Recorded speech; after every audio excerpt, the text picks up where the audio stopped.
Olá, pessoal. Eu sou a professora Márcia Passos e quero dar as boas-vindas a vocês na disciplina de farmacoepidemiologia, o segundo bloco. Espero que todos vocês estejam bem e seus familiares também. Eu gostaria de poder encontrar vocês na sala de aula, porém isso não é possível agora. Então, espero que consigamos ultrapassar essa pandemia para seguirmos com a vida normal, ok? Nessa segunda parte, então, da disciplina, eu vou abordar os desenhos epidemiológicos aplicados aos medicamentos do momento de pós-registro ou comercialização. Eu dividi em duas etapas para ser mais didático, mas na verdade, tanto a farmacovigilância como os estudos de utilização de medicamentos ocorrem de forma simultânea, né, na história natural do medicamento. Então, essa é apenas uma divisão didática mesmo, porque os desenhos epidemiológicos que se aplicam a cada uma dessas etapas diferem um pouco, ok?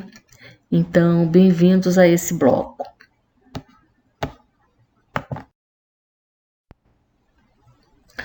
Bom, essa primeira aula, nós vamos abordar então os estudos de meta-análise.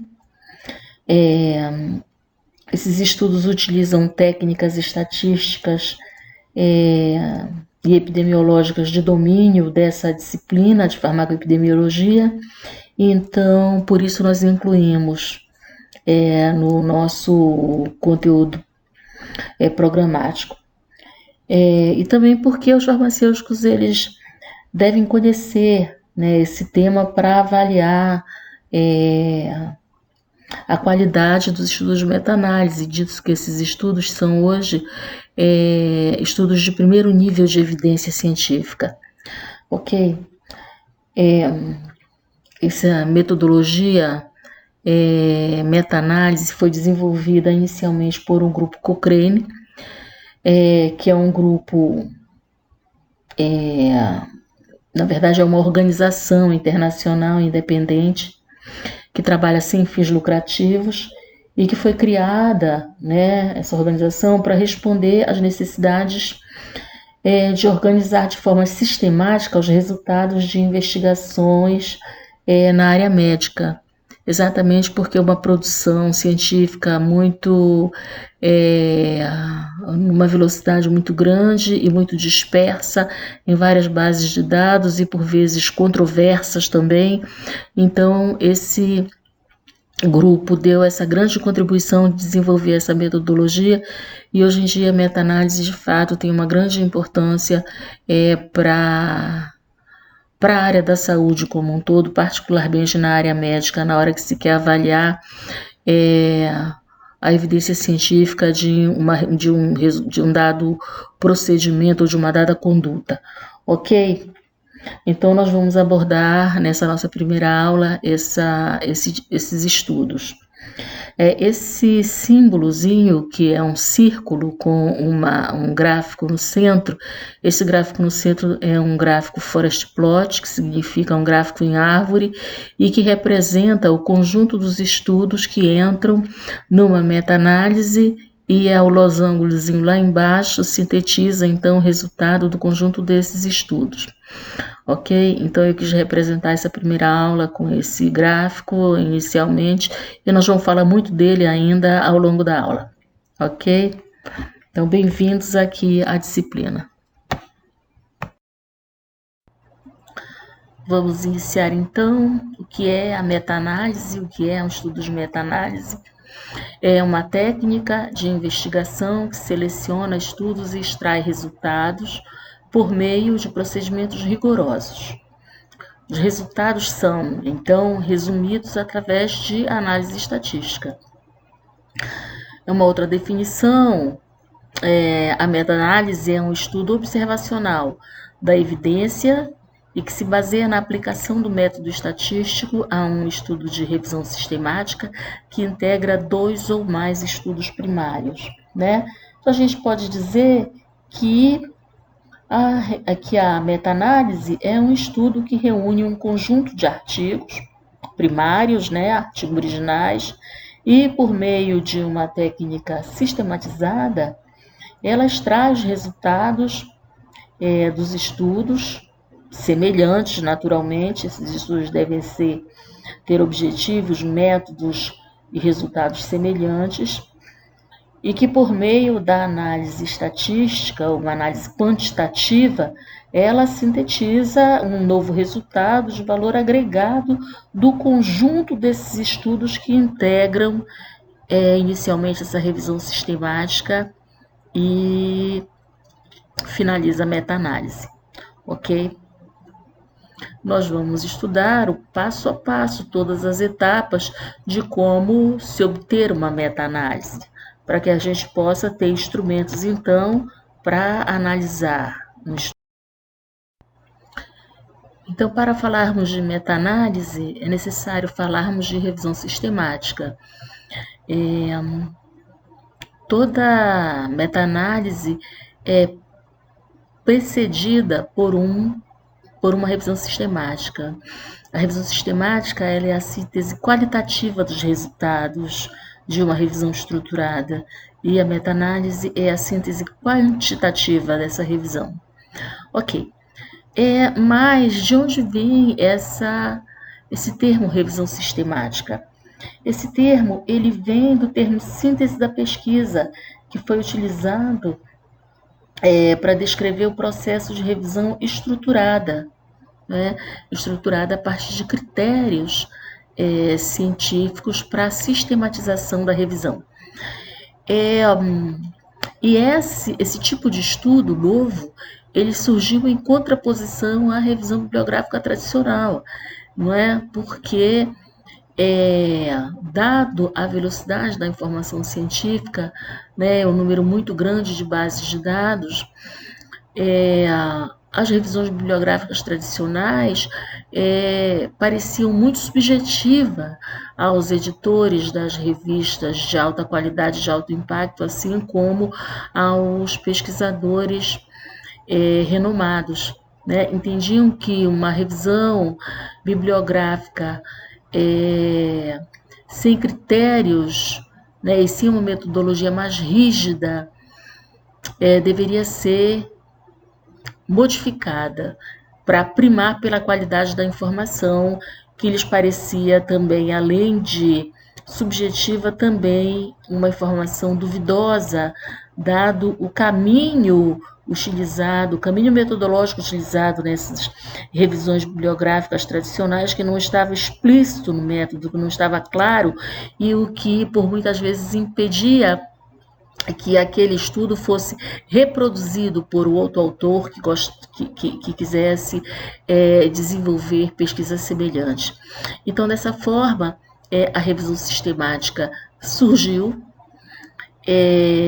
e hoje é considerada um tipo de estudo que se inclui dentro do primeiro nível de evidência.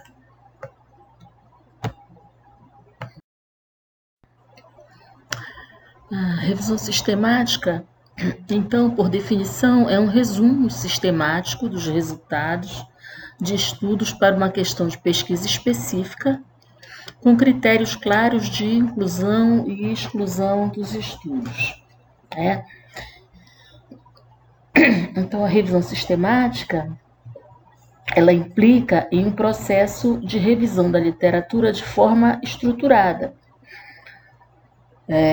para identificar, selecionar e avaliar criticamente os dados incluídos na pesquisa sobre uma pergunta claramente formulada. Inicialmente, qualquer revisão bibliográfica começa com a formulação de uma pergunta de interesse dentro do tema da revisão, ok? No caso de uma revisão sistemática, essa formulação da pergunta tem que ser de forma clara, objetiva, e essa pergunta ela deve conter a descrição de todas as características de forma objetiva. Então, características da doença, outra condição de interesse, características da população, do contexto, né, que ocorre o problema, e as intervenções e o desfecho resultante.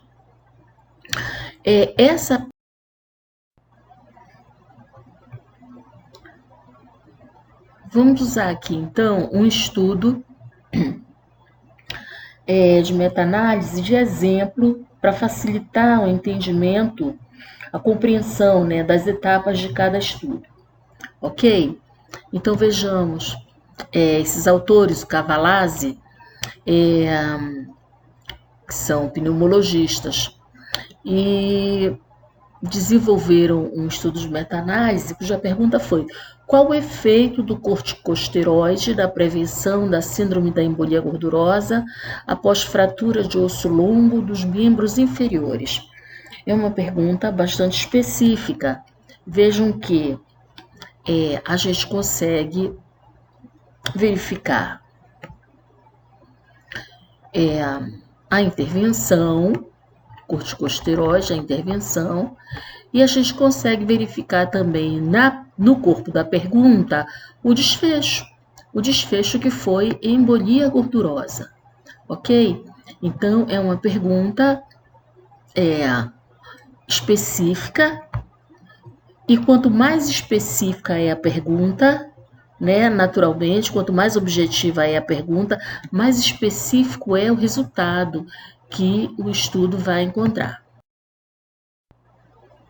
Vamos lá. O segundo passo seria, então, a localização e seleção dos estudos. Para identificar, então, os estudos relevantes, teremos que utilizar, então, as bases de dados eletrônicas, né? Que são inúmeras. Então, MED, Cielo, Lilacs, são várias bases de dados, né? E essas bases de dados todas, elas têm acesso aberto. Embora as revistas, né, que estejam indexadas nessas bases não necessariamente sejam de acesso aberto, mas as bases são de acesso aberto e elas vão permitir que o usuário tenha acesso ao título e ao resumo dos principais estudos.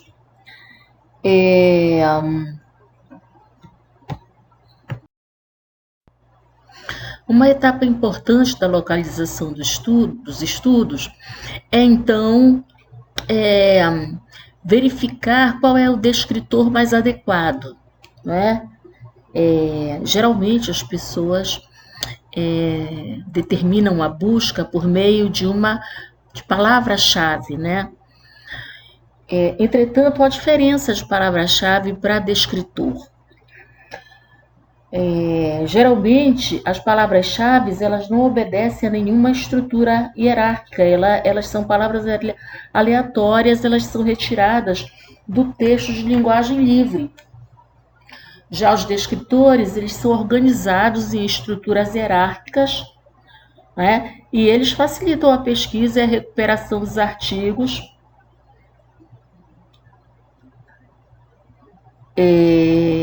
com mais facilidade.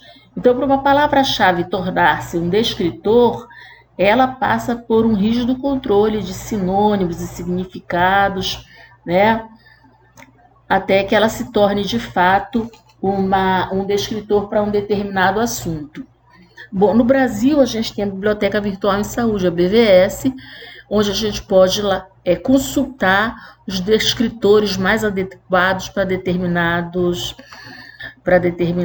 assuntos que se queira fazer a busca da literatura científica. No nosso exemplo, né, vamos relembrar o nosso artigo de exemplo, o estudo de meta-análise de exemplo qual o efeito do corticosteroide na prevenção da síndrome da embolia gordurosa após fratura do osso longo dos membros inferiores. Então, logo, os descritores dessa busca têm que incluir, naturalmente, a intervenção e o desfecho. Então, foi isso que os autores fizeram, né? Nos descritores em português, os descritores em português, deixa eu mostrar aqui para vocês, tá? Aqui, e em inglês, assim como os termos de intervenção também, ok?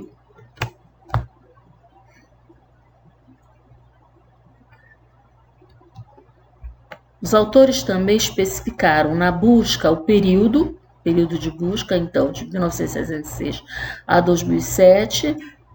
E uma coisa importante aqui nessa revisão sistemática que gerou a meta-análise é que eles fizeram uma busca por palavras no texto. Isso é muito importante, porque na maioria das vezes os usuários vão fazer a busca, os pesquisadores, os autores vão fazer a busca pelas palavras, os descritores, incluídos apenas no título do artigo. Né? Então, isso é uma questão. Você incluindo as palavras, os descritores no texto do artigo, a possibilidade, a acessibilidade da busca, ela fica muito maior, percebe? Porque nem sempre o conteúdo de interesse do artigo está descrito no título do artigo, ok? Uma outra coisa importante é que numa revisão sistemática, né, a metodologia da revisão impõe que a busca e a análise, a seleção e a análise dos estudos sejam feitos por pares. Semelhante quando a gente manda um artigo para qualquer revista científica, né, o nosso artigo vai ser avaliado por pares, por dois pesquisadores revisores, pesquisadores da área, que vão avaliar a qualidade do artigo. Da mesma forma, se você está fazendo um estudo de revisão sistemática, não é, são dois pesquisadores que devem levantar as informações, depois selecionar, sistematizar, extrair os dados e etc. Então, seleção dos estudos por pares de avaliadores, isso aqui é um dos fatores de rigor metodológico na revisão sistemática.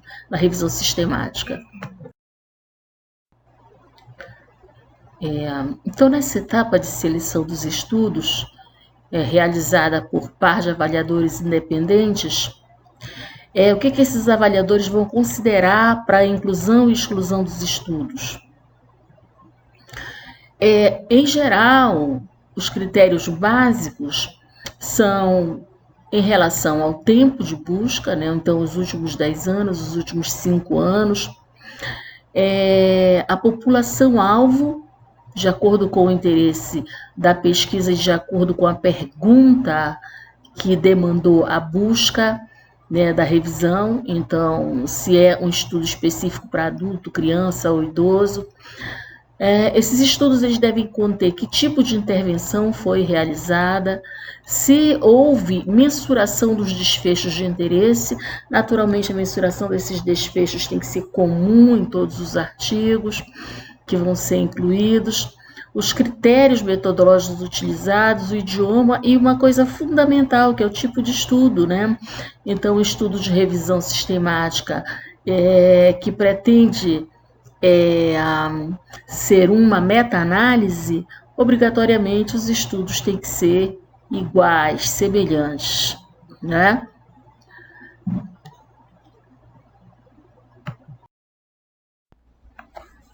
Bom, nessa etapa aqui ainda de seleção, é realizada a avaliação crítica dos estudos. O que se quer nessa etapa? Né? Os pesquisadores vão, então, ler os artigos e vão verificar os critérios para determinar a validade interna e a validade interna desses estudos e vão verificar também se existe viés de confundimento, viés de informação, viés de seleção, fatores que interferem nos resultados e na qualidade do resultado final do artigo e na sua credibilidade, né? Então, são verificados os critérios para determinar a validade dos estudos selecionados e qual a probabilidade das conclusões desses estudos que elas estejam baseadas em dados viciados ou não. Então, essa é uma etapa fundamental para avançar com um número de artigos de fato muito bem selecionados para que sejam realizadas as próximas análises. Então, aqui nessa etapa, eu vou mostrar para vocês então o fluxograma Prisma, que foi um fluxograma desenvolvido para sistematizar os artigos desde o primeiro levantamento do total de artigos até demonstrando os filtros, as exclusões dos artigos, até chegar no número dos estudos que vão entrar na síntese quantitativa ou no estudo de meta-análise. Ok? Então, vocês veem aqui do lado direito tem a identificação, a seleção, a elegibilidade e inclusão dos estudos, em cada etapa dessa, os estudos vão sendo avaliados e vão sendo incluídos, e aí o N vai modificando. Então, o fluxograma é como se fosse um filtro, né? E à medida que os critérios vão sendo aplicados, critérios na identificação, depois na seleção, depois na elegibilidade e depois na inclusão, vão sendo excluídos artigos até ficar uma amostra muito pequena, por vezes pequena, né, mas uma amostra muito bem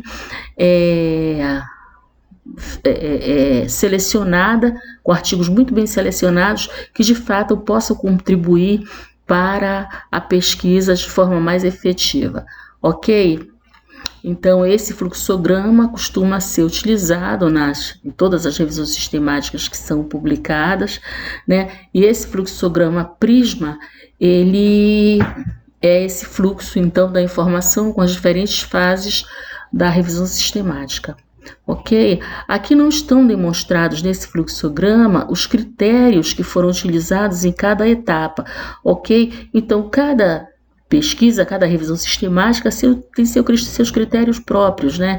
Na identificação, os critérios na seleção, os critérios na elegibilidade, para que se construa esse filtro, ok? Mas eu demonstro o fluxograma porque é uma etapa importante, né? Uma etapa de demonstração da transparência da pesquisa, ok?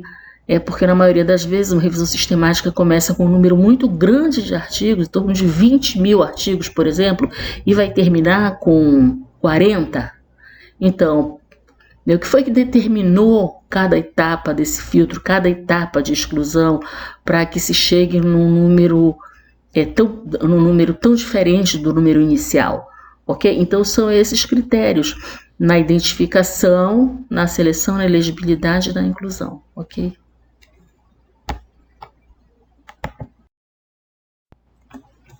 Bom, após a seleção dos artigos, então chega a etapa da extração dos dados, não é? Nessa etapa, também tem um método muito utilizado, que é o método PICO, que é um método que foi desenvolvido para meta-análise de estudos de intervenção, ou de ensaio clínico controlado. Então, essa tabelinha aqui na primeira coluna, você vê um acrônimo, o PICO é o acrônimo das etapas de um ensaio clínico controlado. Então, por exemplo, população, intervenção, controle, e o O de resultado em inglês, que é desfecho. Enfim, essas etapas são as etapas características de um ensaio clínico, né? Porque os estudos que tem ensaio, ou um estudo de intervenção, vocês vejam, se a gente for colocar aqui, ilustrar com a pesquisa, meta-análise de exemplo, que a gente vem seguindo, a população dos artigos devem ter a descrição de pacientes que sofreram fraturas de osso longo, de membro inferior e ou da pelvis. A intervenção nos artigos deve ser a administração de corticoide no grupo de intervenção, o controle deve ser placebo ou cuidado de rotina no grupo controle, e o desfecho deve ser obrigatoriamente o desenvolvimento da síndrome da embolia gordurosa. não é? Porque essa meta-análise quer demonstrar é qual é o efeito da utilização do corticoide, né, diante da síndrome de embolia gordurosa em pacientes que sofreram fraturas de osso longo de membro inferior ou da pelvis. Então, esse estudo de intervenção compara a intervenção do uso do corticoide nesse grupo de pacientes em relação ao grupo placebo. Então, naturalmente, uma meta-análise dessa natureza ou uma revisão sistemática dessa natureza, né, todos os estudos que foram selecionados e incluídos devem conter esses dados.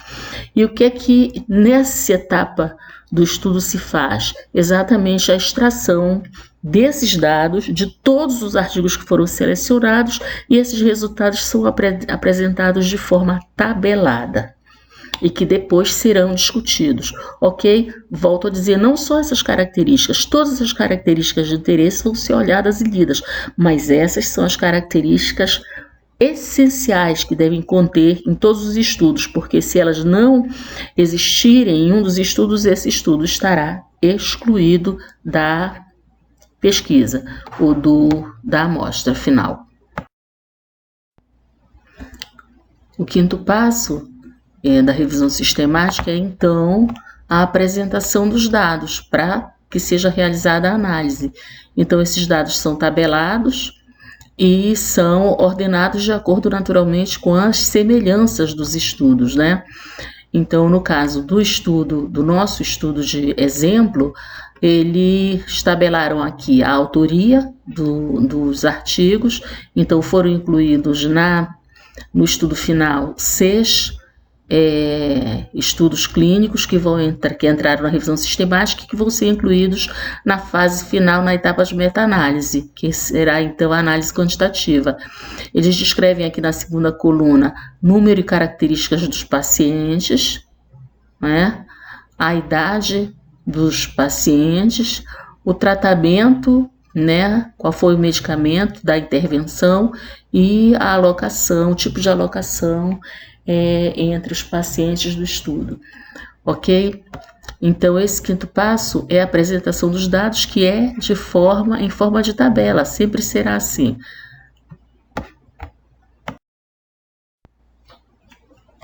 Essa etapa, então, é o sexto passo, que é a interpretação dos dados. Então, aqui, o que os pesquisadores vão realizar? Eles vão, então, determinar a força da evidência encontrada em cada estudo tabelado, em cada estudo que entrou da amostra, e depois a força da evidência encontrada, né, no caso aqui, o risco relativo encontrado no resultado total do valor agregado do conjunto dos artigos que entraram na meta-análise, o que entraram nesse estudo, ok? Então, vamos aprender a interpretar essa tabela. Vamos para a próxima tabela para a gente aprender a interpretar. Ok, pessoal? Então, vejam, se nós isolarmos o primeiro estudo da tabela, não é? Esse primeiro estudo, então, e colocarmos numa tabela de contingência 2x2, ficará assim. Então, nós vamos ter, né, o grupo de intervenção e o grupo de controle, o grupo de doente e o grupo de não doente, ok? Então, essa aqui é uma tabela típica de um ensaio clínico controlado, de um estudo de intervenção, para a gente avaliar, então, o risco relativo e, posteriormente, a redução relativa de risco ou eficácia. Bom, se a gente observar a distribuição como ocorreu na tabela, né, como é que isso pode ser demonstrado numa tabela de contingência? Então, aqui a gente vai ter no grupo de intervenção, aqui na tabela, né, nessa segunda linha da tabela, nós vamos ter, então, que entre os 29 indivíduos do grupo de intervenção, 2 ficaram doentes e 27 não. Então, logo, a incidência de embolia gordurosa entre o grupo de intervenção foi 2 dividido por 29, ok? Para calcular a incidência de embolia pulmonar entre o grupo controle, então nós vamos ter 15 dividido por doentes e mas não doentes, ou seja, todos que fizeram parte do grupo controle. Então, a gente vai ter 15 dividido por 31, né? E aí nós vamos obter o risco relativo, que é o quê? O risco relativo nada mais é do que a razão entre as taxas de incidência da doença entre expostos dividido pela taxa de incidência da doença entre não expostos. Então, a gente pode dizer que aqui o 2 dividido por 29 é A dividido por A mais B, e o 15 sobre 31 é o C dividido por C mais D, e que vai nos levar a uma taxa de 0,14, né? Esse 0,14 é um valor menor que 1. Se é um valor menor que 1, seria o quê? Um valor de proteção. Então, o risco relativo que nos remete ao valor de proteção. Isso significa dizer que os indivíduos que fizeram uso de metilprednisolona estavam protegidos para a ocorrência de embolia gordurosa. Ok? Então, vamos em frente. Pessoal, então, vamos lá. Nós temos que calcular aqui, então, o intervalo de confiança, ok? Além de quantificar o efeito, ou seja, além da gente determinar o valor e o tamanho do efeito, que seria o valor do odds ratio ou do risco relativo, aqui no caso desse desenho, é necessário, então, a gente estabelecer o intervalo de confiança para avaliar a significância estatística desse resultado. Ok? Então, esse intervalo de confiança, ele é obtido por meio desse cálculo aqui que está demonstrado. Ok? Então, o que é isso? É o log neperiano do risco relativo, mais ou menos 1,96 vezes a variância. O que é a variância, minha gente? É uma medida de dispersão que fala do quanto distante estão os resultados entre si. Então, quanto mais disperso é esse resultado, menor é a precisão do estudo. Isso vai interferir diretamente na amplitude do intervalo de confiança. Então, vejam bem, como é que é obtido esse valor, então? Então, nós vamos calcular o log neperiano do risco relativo, aqui na fórmula 0,14, né? O nosso risco relativo, mais ou menos 1,96. De onde surgiu esse número? Esse número aqui a gente obtém a partir do percentual de 95% de confiança. Então, toda vez que a gente trabalha com 95% de confiança, esse valor é como se fosse tabelado, como se fosse uma constante, porque é um valor tabelado, ok? Se a gente trabalhasse com 99% de confiança, esse valor seria diferente. Mas como a gente está trabalhando com 95% de confiança, então é esse valor. Então, 1,96 vezes a raiz quadrada de quem? De 1 sobre A menos 1 sobre A mais B, mais 1 sobre C, menos 1 sobre C mais D, que é então os valores de variância. Ok? Então, obtido esse valor da raiz, para simplificar, primeiro a gente resolve a raiz, então a gente volta para o cálculo. A exponencial do valor do log neperiano, que é menos 1,966, mais ou menos 1,96, porque é mais ou menos, porque o valor de intervalo de confiança é um intervalo que tem um valor limite máximo e mínimo, ok?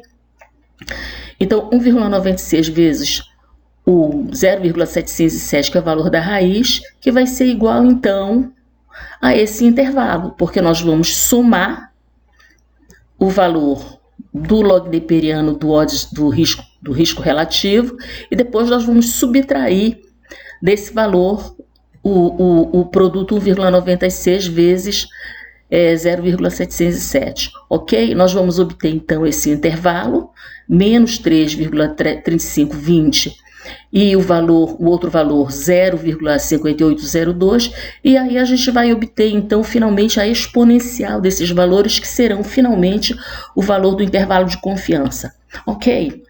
Bom, qual a importância que tem esse intervalo de confiança? Minha gente, esse intervalo de confiança, ele nos fala do limite inferior e superior do conjunto de valores que tem, que nos dá a probabilidade de conter no interior dele o valor verdadeiro do efeito da intervenção no estudo, ou do estudo de intervenção, desculpem. Então, isso significa dizer que o intervalo que foi obtido é 0,035 a 0,56 e o risco obtido foi 0,14, mas esse risco poderia ser qualquer um desses valores entre esse valor de limite mínimo e máximo. É muito importante que esse limite inclua o valor do risco, porque se não incluir, obviamente que não tem significância esse resultado. Da mesma forma, né, o intervalo ele tem que conter o valor da direção do efeito que foi obtido. Então, se a gente obteve um valor de aumento de risco, a gente só tem que ter no intervalo valores positivos ou valores superiores a 1. Se a direção do efeito foi de redução do risco, a gente só pode ter dentro do intervalo valores menores que 1, ok? Porque se o intervalo for muito amplo, obtuso e contiver valores maiores e menores que 1, isso significa dizer que passou pelo 1. 1 é o quê? 1 é a igualdade, é a ausência de diferença entre os dois grupos, ok? Então, mais uma vez, esse valor não teria nenhuma significância, ok? Vamos continuar. Ok. Agora a gente tem um outro recorte da tabela. Vamos nos atentar para os estudos 2 e 3, para o segundo e terceiro estudos. Olhem para a tabela, o que vocês verificam? Que esses dois estudos, a gente tem 0 de incidência no grupo de intervenção, ok? Ou seja, a gente tem ausência de eventos nesses dois estudos. Entretanto, eles fazem parte da meta-análise. Como se calculou, então, o risco relativo desses dois estudos? É possível fazer isso? Bom, vamos lá. Primeiro, vamos discutir a pertinência desses dois estudos na meta-análise. Bom, o que a gente quer nessa meta-análise? O que se quer é verificar a associação, né, entre a ocorrência da embolia gordurosa e a intervenção de metilprednisolona, não é? Se espera que a metilprednisolona ela reduza o risco da ocorrência da embolia gordurosa. Sendo assim, a gente tem no grupo de intervenção 0 doentes, ou seja, ausência de ocorrência de eventos. Isso é importante, é bom. A princípio demonstraria, numa avaliação simplista, que a metilprednisolona de fato preveniu ou evitou a ocorrência da embolia gordurosa, ok? Entretanto, para que seja um estudo científico, é necessário que um grupo controle, que de fato compare com o grupo de intervenção e verifique se o número de eventos, a ausência de eventos se deve realmente à intervenção. Se por um outro fator, essa intervenção também, esse evento também não ocorreria no grupo controle. E assim é feito, não é? Então, o que nós temos aqui? Nós temos no grupo de doentes, no grupo de intervenção, a ausência de doentes, e no grupo controle a presença de doentes, embora seja um número bem reduzido, mas há a presença de doentes, ok? Isso fortalece a hipótese de que, de fato, a intervenção pela metilprednisolona reduziu a possibilidade da ocorrência da embolia. Ok. Mas do ponto de vista do cálculo do risco relativo, estaria inviabilizado, porque numa tabela de contingência 2x2, para cálculo de risco, obrigatoriamente a gente tem que ter todas as caselas preenchidas, ok? Então, se nós tivermos em alguma casela o número 0, obviamente que esse valor daria um resultado inconclusivo, não é? Então, é necessário que a gente consiga mensurar esse valor. Para isso, foi desenvolvido, então, uma técnica denominada correção de continuidade. Essa técnica correção de continuidade, que foi desenvolvida pelo Mantel-Hansel, é possível, então, a gente atribuir um valor mínimo no conjunto das caselas, obviamente, porque se eu colocar só a casela que tem zero, que é o valor, que tem ausência de valor, eu estaria enviesando o estudo. Então, é preciso que eu coloque esse valor na tabela, na casela onde tem ausência de valor e também coloque esse mesmo valor em todas as outras caselas. E aí, dessa forma, eu consigo obter o risco. Então, obter o cálculo do risco. Ok? Então, que fique claro isso. No segundo estudo, que é o exemplo, não é? Então, o que é que nós vamos atribuir? O número de eventos no grupo de intervenção, que seria a letra A. Então, a gente tem o valor meio. No grupo de não doentes do grupo de intervenção, nós temos, então, 20,5. No grupo de doentes do grupo controle, nós temos, então, 2,5. E no grupo de não doentes, entre os controles, nós temos, então, o 23,5. E aí a gente tem um total de 21 entre os grupos de intervenção e de 26 no grupo controle. Logo, a gente obtém um risco relativo, obtendo, então, 0,5 sobre 21, dividido por 2,5 por 26, obtendo, então, o risco tabelado, o risco relativo obtido pelos autores da pesquisa, igual a 0,23. Ok?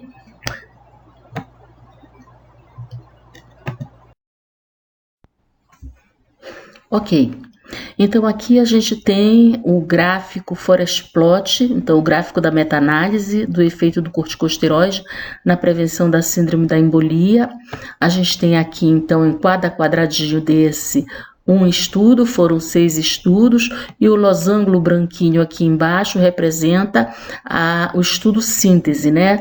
O estudo, o resultado sintetizado do conjunto de resultados de cada estudo que entrou nessa meta-análise, ok? Então, aqui eu vou explicar para vocês a estrutura desse gráfico, né? Então, aqui a gente tem o eixo central, que é o número 1, o que significa que não há diferença entre os grupos, né, de intervenção e o grupo controle. Os valores antes do 1 ou menores que 1 são, então, os resultados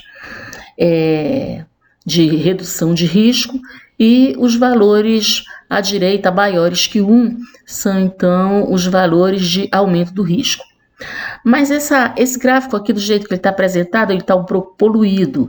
Então, eu vou demonstrar para vocês detalhadamente como é que se constrói o gráfico, e depois a gente volta a esse gráfico aqui novamente, ok? Ok, então, como já foi dito,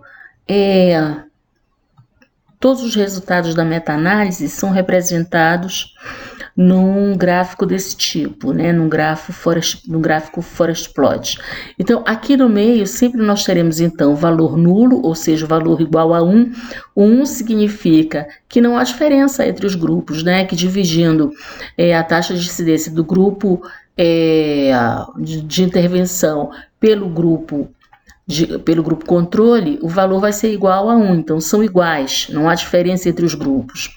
Se esse valor for menor que 1, então a gente tem uma redução do risco.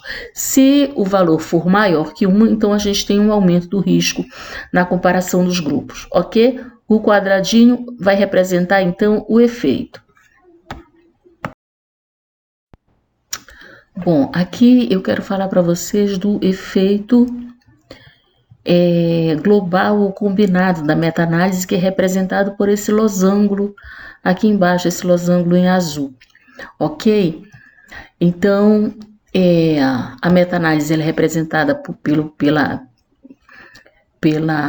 Forest Plot, né? E os quadradinhos representam o efeito de cada estudo. A linha horizontal, ela representa o intervalo de confiança a qual o efeito está contido. Então, os quadradinhos representam o risco relativo ou odds ratio, né? E dependendo do estudo que foi incluído na meta-análise.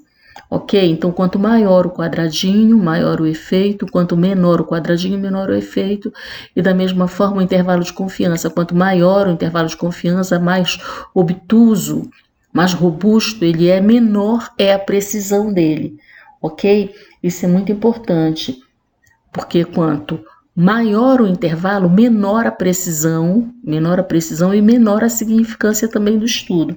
Ok? Então, o estudo de maior peso, de maior contribuição para a meta-análise, ele tem menor intervalo de confiança. Então, quanto menor o intervalo de confiança, maior o peso. Quanto maior o intervalo de confiança, menor o peso, tá? O intervalo de confiança, ele é dado pela dispersão, né? Pela variância. Os resultados, vocês já viram como foi que a gente calculou o intervalo de confiança. Então, dizer, quanto maior essa variância, maior a dispersão dos dados e menor, então, é a precisão do estudo, ok? Então, esse intervalo de confiança ele é importante na hora da combinabilidade dos resultados dos estudos para a síntese do resultado global, ok? Então, quando um estudo tem um grande efeito e um pequeno intervalo de confiança, esse estudo terá um peso maior, ou seja, a contribuição dele será maior para o resultado final da meta-análise, ok? Uma outra coisa importante, né, na avaliação da meta-análise é a inconsistência entre os estudos que fizeram parte da meta-análise. Então, veja bem, a linha vertical tracejada aqui em vermelho, que passa, né, no centro do losango, e vocês vejam, passa também no centro do estudo de maior efeito e de maior contribuição para meta-análise, eles passam, isso demonstra uma homogeneidade, né, entre esse estudo e o resultado final. Então, o estudo será homogêneo e dessa forma consistente se nós tivermos essa linha tracejada que passa no centro do losango, passando em todos os intervalos de confiança de todos os estudos. Ok? Então, quanto mais alinhados estiverem os quadrados, naturalmente maior a homogeneidade, e aí maior a consistência. Quanto menos alinhados eles estiverem, então menor será mais heterogêneo será e menor a consistência. Ok? Então, isso é um teste simples, eu acho que é muito importante, né, para avaliar a homogeneidade ou a heterogeneidade dos estudos contidos no estudo. Obviamente que quanto mais alinhados os estudos estiverem, né? Digamos que todos os quadradinhos estivessem aqui, embaixo do outro, alinhados, né, com intervalos de confiança semelhantes, isso demonstraria a reprodutibilidade dos resultados dos artigos que integraram essa meta-análise. Então, isso aumentaria muito a consistência do resultado e a significância final do estudo, ok? Então, nem sempre isso é possível, exatamente porque, embora seja o mesmo desenho, o mesmo estudo, o mesmo tipo de desenho epidemiológico, né, com o mesmo tipo de intervenção, mas há diferenças, às vezes, do tamanho da população, principalmente, né, o tamanho da população interfere muito na precisão dos resultados do estudo. Ok?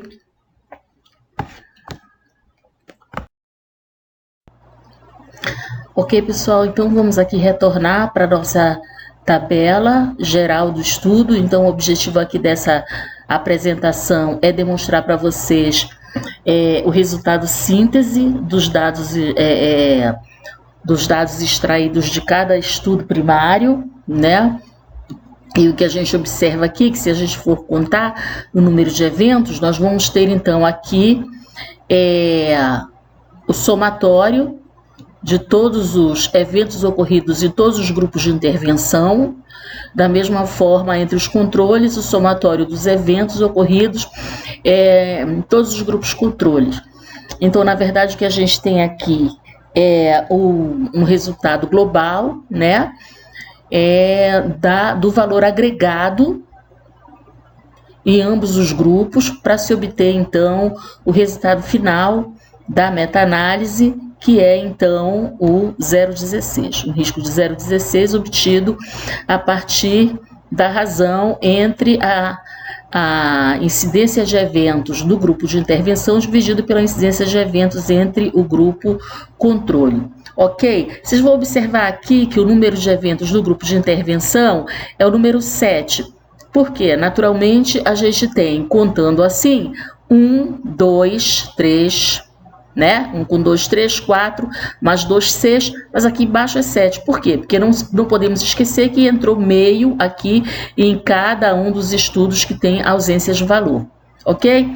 Da mesma forma, foi aumentado um ponto, meio em cada um dos estudos aqui no número de no grupo de intervenção, também no grupo de eventos e no grupo de controle, nos dois estudos onde tem ausência de valor, no grupo de eventos, no grupo de intervenção, ok?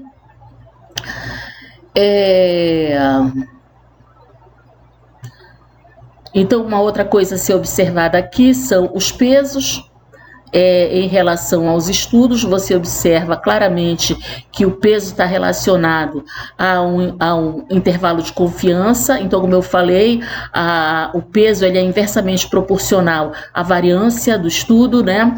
Então, o maior o peso, quanto maior a precisão do estudo, então, naturalmente, quanto menor a variância, quanto menor o intervalo de confiança, maior o peso atribuído ao estudo. Ok, gente? Então, isso aqui fica bem claro, né? Essa distribuição aqui que a gente observa na tabela. Vamos lá. Ok, pessoal. Então, para finalizar a nossa aula, vamos falar então dos problemas metodológicos que podem influenciar, interferir na qualidade de uma revisão sistemática e naturalmente da meta-análise. Ok? Essa minha aula eu dei ênfase na análise estatística, na análise quantitativa, na abordagem epidemiológica, mas é muito importante que, para que uma meta-análise tenha alta evidência científica, que a revisão sistemática que precede a meta-análise seja muito bem conduzida. Então, para isso é necessário ter um cuidado com a qualidade dos estudos originais, né, a partir da determinação prévia de critérios de seleção desses artigos e depois da leitura flutuante desses artigos, a avaliação da presença de vieses, principalmente viés de confundimento e viés de informação ou de memória, ok? É necessário, então, também observar a presença de viés de publicação. O que seria viés de publicação? Quando os dados selecionados para compor a meta-análise podem vir influenciados exatamente por um tipo de publicação tendenciosa, né? Quando esse tipo de artigo ou de publicação está relacionada com algum fato, com algum evento que os autores tendem a privilegiar os resultados positivos ou os benefícios em detrimento dos efeitos negativos, o que é muito comum na área farmacêutica, né? Em estudos que se avalia a evidência do benefício, da relação risco-benefício de um tratamento, privilegiando os resultados de eficácia em detrimento dos riscos. Então, isso é muito importante ser observado. Da mesma forma, o viés na extração dos dados, também quando os autores da revisão sistemática, eles tendem a extrair os dados de interesse. Então, se é uma meta-análise sobre estudos de intervenção, privilegiar os resultados de eficácia ou de redução do risco em detrimento dos riscos relacionados, por exemplo, a algum evento adverso, alguma reação adversa a medicamento muito óbvia, ok? E, finalmente, a combinabilidade dos estudos, né? Para que isso aconteça, é necessário que os estudos sejam o mais homogêneo possível, né? É que esses estudos não tenham muitas diferenças, que eles sejam homogêneos para que se obtenha a consistência no resultado final. Ok? Então, esses são os problemas metodológicos que a gente pode encontrar numa meta-análise. Naturalmente, essa aula não esgota esse assunto. Eu vou enviar para vocês artigos que vocês possam complementar por meio da leitura o que foi dado nessa aula aqui. Ok?